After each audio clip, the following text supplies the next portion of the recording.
ನಮಸ್ತೆ ಸ್ನೇಹಿತರೆ, ನಾನಿವತ್ತು ಬೇಳೆ ಬಸ್ತಿರ್ತೀವಲ್ವ ಒಬ್ಬಟ್ಟಿಗೆ, ಅದರಲ್ಲಿ ಯಾವ ರೀತಿ ಒಬ್ಬಟ್ಟು ರಸ ಮಾಡೋದು ಅಂತ ಹೇಳ್ತೀನಿ. ಇದು ಮಾಡಿ ತುಂಬ ಟೇಸ್ಟಿಯಾಗಿರುತ್ತೆ. ಈ ರೀತಿ ಒಮ್ಮೆ ನೀವು ಟ್ರೈ ಮಾಡಿ ಫ್ರೆಂಡ್ಸ್.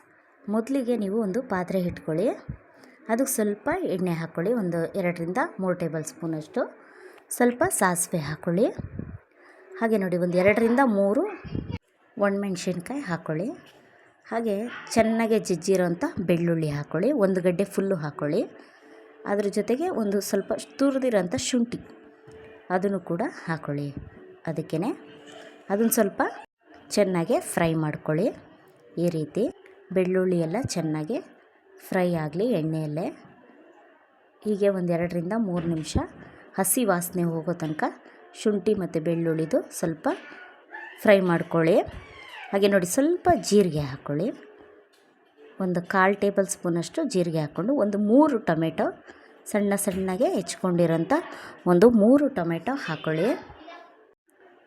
ಟೊಮೆಟೊನೂ ಅಷ್ಟೇ ಎಣ್ಣೆಯಲ್ಲಿ ಚೆನ್ನಾಗಿ ಫ್ರೈ ಮಾಡ್ಕೊಳ್ಳಿ. ಅದು ಸ್ವಲ್ಪ ಬೇಯೋದಕ್ಕೋಸ್ಕರ ಸ್ವಲ್ಪ ಅರಿಶಿನ ಹಾಕ್ಕೊಳ್ಳಿ.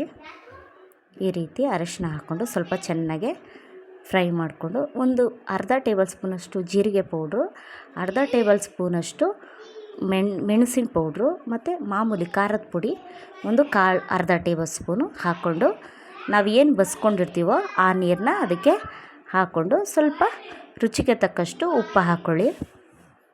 ಈ ರೀತಿ ಉಪ್ಪು ಹಾಕ್ಕೊಂಡು ಸ್ವಲ್ಪ ತೆಂಗಿನ ತುರಿ ಹಾಕ್ಕೊಂಡು ನೋಡಿ ಈ ರೀತಿ ಹಾಕ್ಕೊಂಡು ಚೆನ್ನಾಗೆ ಕುದಿಬೇಕು. ಅದು ಕುದಿಯೋವರೆಗೂ ಹಾಗೆ ಒಂದು 2-3 ಮಳ್ಳು ಬರೋಷ್ಟೇ ಸಾಕು. ಯಾಕಂದರೆ ಆಲ್ರೆಡಿ ಅದು ಬೆಂದಿರುತ್ತಲ್ಲ, ನಾವು ಬೇಯಿಸಿರೋ ನೀರೇ ಅಲ್ವಾ, ಅದಕ್ಕೋಸ್ಕರ ನೋಡಿ. ಈಗ ಲಾಸ್ಟಲ್ಲಿ ಸ್ವಲ್ಪ ಕೊತ್ತಂಬರಿ ಸೊಪ್ಪು ಹಾಕ್ಕೊಳ್ಳಿ. ನೋಡಿ ಒಂದು 2ರಿಂದ ಈ ರೀತಿ 3 ಮಳ್ಳು ಬಂದಮೇಲೆ ಆಫ್ ಮಾಡ್ಕೊಂಬಿಡಿ. ತುಂಬ ಟೇಸ್ಟಿಯಾಗಿರುತ್ತೆ. ಒಮ್ಮೆ ಟ್ರೈ ಮಾಡಿ ಫ್ರೆಂಡ್ಸ್. ಈ ಥರನೂ ಟ್ರೈ ಮಾಡಿ ಒಮ್ಮೆ. ಮತ್ತು ರಸಮ್ ಥರನೂ ಇರುತ್ತೆ, ಸ್ವಲ್ಪ ಬೇಳೆ ಸಾಂಬಾರು ಟೇಸ್ಟು ಕೊಡುತ್ತೆ ಇದು.